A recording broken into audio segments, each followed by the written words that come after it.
maglalaro na naman tayo, magdudurog na naman tayo ng kalaban. Tatry tayo ng 1k per day. Ayun, may sumubok na. Bakbakan na to. Wala na, finish na, pinag-jungle pa tayo. Start na natin to, bakbakan na agad. Para hindi na kayo mabitin, mga kapitaw. Start tayo sa XP lane, pa-rotate ng gold lane. Kasi wala akong tiwala sa mga gold lane dito sa sa Saudi Arabia. Medyo mga abnormal lane kasi. Yan, tapos ng red. Maliit naman. Kaso napansin ko, may popol at kupal dito. Ayun, may nangasa ko ng red. Pero kukunin ko yan dito na yan. Ano pa natin kukunin ko dito.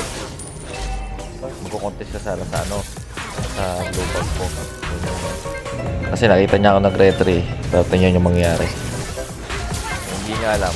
Base ko lang yun. Sasabi yung mabibigyan mo. Patay siya. Saktong-sakto. Nakita pa ako sa top lane. Nuntahan ko na. Patay rin to mage nila. Tapos meron pang jungle tuloy. Gold lane nila patay rin. Naka-triple kill agad ako dito. Tignan nyo kung gaano kabilis yung yung triple kill ko. Early pa lang. Ito sakto. Duterte sana ko. Kaso nakita ko pa si Popol. Kasama niya si Kupal. Di patay na naman siya. Kaso masyado ako naging greedy dyan. Kaya nabigyan din ako. Hindi nila kinuha yung turtle nun. Nabuhay pa ako. So ayun. Nilagyan ko na naman. Patay na naman yung Javier. Ngayon si Popol na naman. So nga lang, medyo wala akong skill nun. Kaya nag-back muna ako. Para tal na lang. Ayun, nagpasampa pa sa retry. Kaya rin tong Popol. Wala siyang kasama eh. Kinukunin yung turtle. Ipatay siya. Kala niya makataas pa siya. Hindi na. Ito, clash na naman sa top. Bakbaka na naman si Xavier. Masyadong malalim. Ako magmupunta agad dun yun. Pinatay pala niya yung Bea. Nabigyan sila ngayon. Ito, ewan ko ano trip net nung akin yun. Naligaw bigla eh. Nabigyan tuloy siya.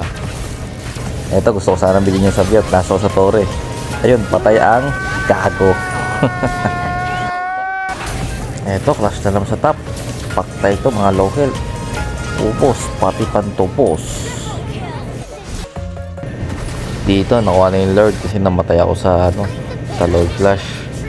So, ayun, lusog na. Yung akin, nababalog na naman. Ng mga forma kasi hindi pa siling ulti ko eh. Yung nakasili ulti ko, GG sa akin yung mga yan.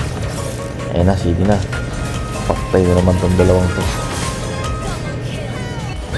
Tips ko lang, pagka may dalawang CC na ganyan, huwag nyo harapin. Hintayin nyo kayong maka pre-dash. Katulad nito sa minion pre-dash. So ngayon, ang mangyari nyan, magkakaroon ka ng ulti. Which is 3 bits. So, mas malakas yung damage mo pag kompleto mo yung bit. Katulad nito, yan. Ito, Lord Clash. Second Lord yata ito. Kaya nagkakamali. Ayan na, dalawa lang nag-contest sa kanila eh. Ito, bakbaka na naman ng mga random. Patay si Florin. Binakbak ni Xavier tsaka Yuzong. Try ko sana mag-push dito. Problema, ito si Yuzong medyo mainit talaga sa akin yan. Yung pinagdaroan ko muna. Ay, nanakap ako. Ayun, oy, patay na naman ang gago! Eto na. Bakbaka na sila dyan. Ayun, nag-win chance si Gord. Ay, nag-win chance si Gord. Nag-win chance si Bruno kay Gord. Bakbaka sa Bruno. Hindi ka rin niya mabigyan. Patay lahat. Natira si Bruno. Clash lang na ito. Mga random talaga to. Yung mga nasusurrender na ganyan, sarap sabihin ng ganito. Tarantado, tanga, bastos, walang modo. Baliw, bobo, sira ulo, tang ina ka, sinto, kulang-kulang may sayad, abnormal. Hayop, demonyo, animal. Diretso ko yung chain ko na sa harap din para matapos na eh.